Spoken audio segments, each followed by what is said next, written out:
नारद जी बोले, हे ब्रह्मन, हे विधे, हे प्रजानाथ, हे महाप्राज्ञ, हे कृपाकर, आपने भगवान शंकर तथा देवी सती के मंगलकारी यश का श्रवण कराया है।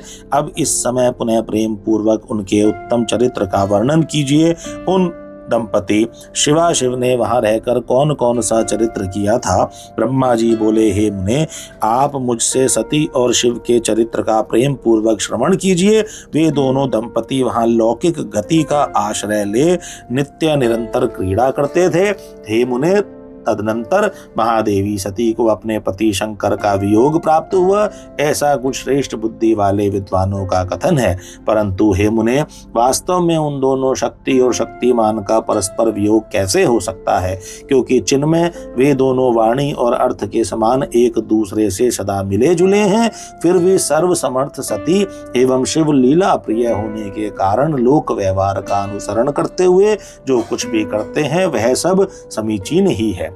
दक्ष कन्या सती ने जब देखा कि मेरे पति ने मुझे त्याग दिया है, तब वे अपने पिता दक्ष के यज्ञ में गई और वहां भगवान शंकर का अनादर देखकर उन्होंने अपना शरीर त्याग दिया। वे ही सती पुनः हिमालय के घर पार्वती के नाम से प्रकट हुई और कठोर तपस्या करके उन्होंने विवाह के द्वारा पुनः भगवान शिव को प्राप्त कर लिया। सूत जी बोले, हे महर्षियों, ब्रह्मा जी की इस बात को सुनकर नारद जी ब्रह्मा जी से शिवा और शिव के महान यश के विषय में इस प्रकार पूछने लगे। हे विष्णु शिष्य, हे महाभाग, हे विधे, आप मुझे शिवा शिव के लोक आचार से संबंध रखने वाले उनके चरित्र को विस्तार पूर्वक बताइए। हे तात, भगवान शंकर जी ने प्राणों से भी प्यारी अपनी धर्म पत्नी सती का किस लिए त्याग किया, यह घटना बड़ी विचित्र जान पड़ती है। अतः इसे आप अवश्य कहिए।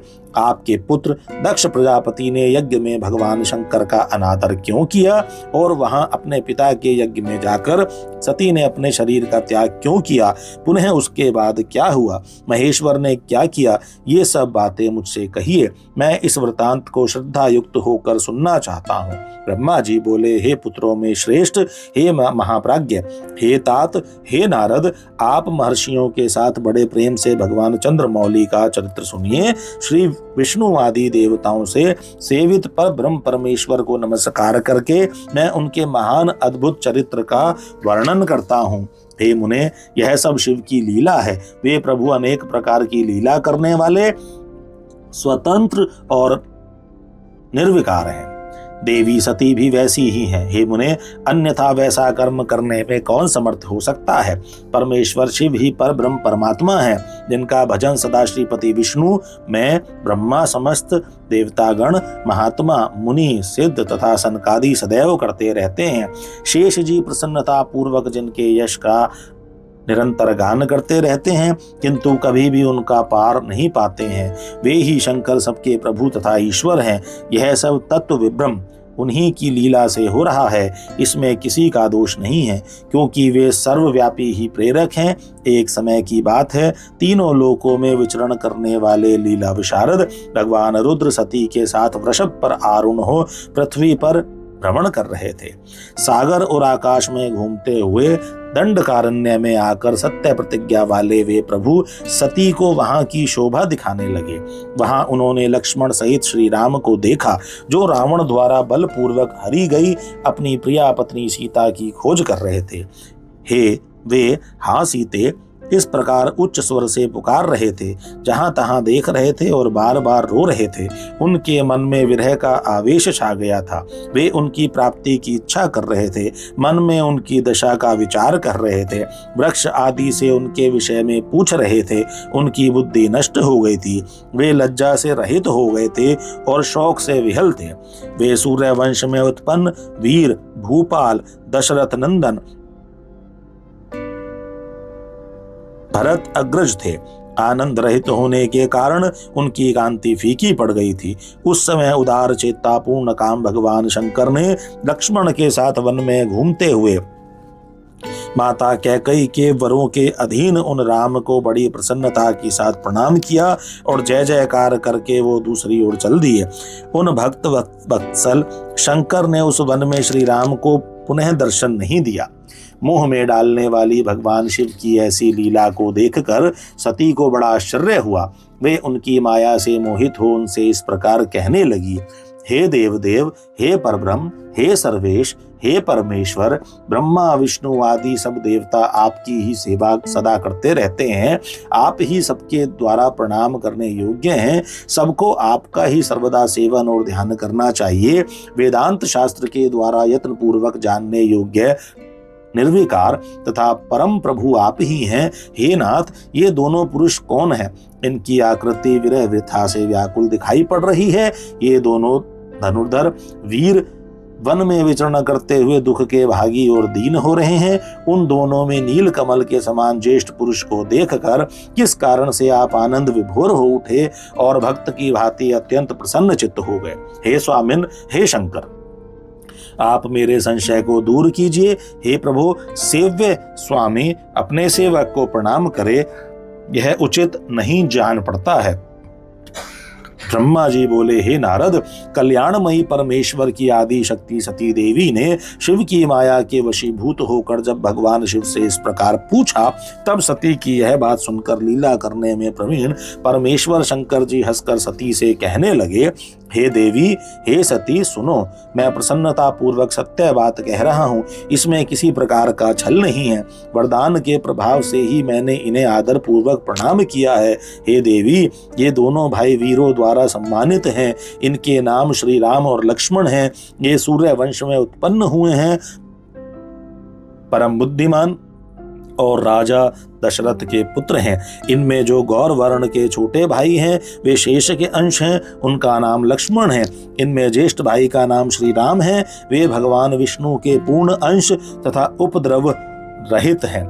ये साधु पुरुषों की रक्षा और हम लोगों के कल्याण के लिए इस पृथ्वी पर अवतरित हुए हैं। इतना कहकर सृष्टि करने वाले भगवान शंभु चुप हो गए। इस प्रकार शिव का वचन सुनकर भी उनके मन को विश्वास नहीं हुआ, क्योंकि शिव की माया बलवती है, वही तीनों लोकों को मोहित किए रहती है। सती के मन में मेरी बात पर विश्वास नहीं हुआ। ऐसा जानकर लीला विशारद सनातन प्रभु शंभु यह वचन कहने लगे, हे देवी, मेरी बात सुनो। यदि तुम्हारे मन को मेरे कथन पर विश्वास नहीं होता है तो तुम वहां जाकर अपनी ही बुद्धि से श्री राम की परीक्षा स्वयं कर लो। हे सती, हे प्रिय, जिस प्रकार तुम्हारा भ्रम दूर हो वैसा ही तुम करो। तुम वहां जाकर परीक्षा करो, तब तक मैं इस वट वृक्ष के नीचे बैठा हूँ। ब्रह्मा जी बोले, हे नारद, भगवान शिव की आज्ञा से ईश्वरी सती वहां जाकर सोचने लगी कि मैं वनचारी राम की कैसे परीक्षा करूं।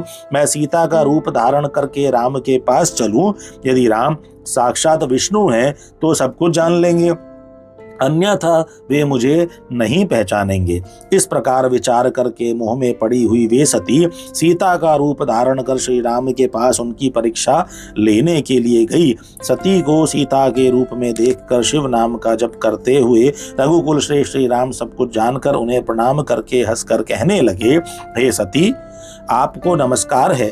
आप प्रेम पूर्वक बताइए कि शिव जी कहाँ गए हैं? आप पति के बिना अकेली ही इस वन में क्यों आई हैं? हे सती, आपने अपना रूप त्याग कर किस लिए यह रूप धारण किया है? हे देवी, मुझ पर कृपा करके इसका कारण बताइए। ब्रह्मा जी बोले, राम जी की यह बात सुनकर सती उस समय आश्चर्यचकित हो गई। वे शिव जी की कही हुई बात का स्मरण करके और उसे सत्य समझकर बहुत लज्जित हुई। श्री राम को साक्षात विष्णु जानकर अपना रूप धारण करके मन ही मन शिव के चरणों का चिंतन कर प्रसन्न चित्त हुई सती ने उनसे इस प्रकार कहा, हे रघुनंदन, स्वतंत्र परमेश्वर प्रभु शिव मेरे तथा अपने पार्षदों के साथ पृथ्वी पर भ्रमण करते हुए इस वन में आए हुए हैं। यहाँ उन्होंने सीता की खोज में लगे हुए उनके विरह से युक्त और दुखी चित्त वाले आपको लक्ष्मण सहित देखा। वे आपको प्रणाम करके चले गए और आपकी वैष्णवी महिमा की प्रशंसा करते हुए अत्यंत आनंद के साथ वट वृक्ष के नीचे बैठे हैं। वे आपके चतुर्भुज विष्णु रूप को देखे बिना ही आनंद विभोर हो गए। इस निर्मल रूप को देखते हुए उन्हें बड़ा आनंद प्राप्त हुआ। शंभु के वचन को सुनकर मेरे मन में भ्रांति उत्पन्न हो गई। अतः हे राघव, मैंने उनकी आज्ञा लेकर आपकी परीक्षा की है।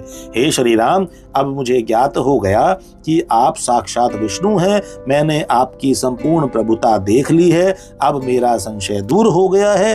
तो भी महामते, आप मेरी बात सुने, मेरे सामने यह सच सच बताएं कि आप उन शिव के वंदनीय कैसे हो गए। आप मुझे संशय रहित कीजिए और शीघ्र ही मुझे शांति प्रदान कीजिए। ब्रह्मा जी बोले, हे नारद, उनकी यह बात सुनकर श्री राम के नेत्र प्रफुल्लित हो उठे। उन्होंने अपने प्रभु शिव का स्मरण किया। इससे उनके हृदय में अत्यधिक प्रेम उत्पन्न हो गया। हे मुने, शिव की आज्ञा के बिना वे राघव सती के साथ भगवान शिव के समीप नहीं गए तथा मन ही मन उनकी महिमा का वर्णन करके सती से कहने लगे।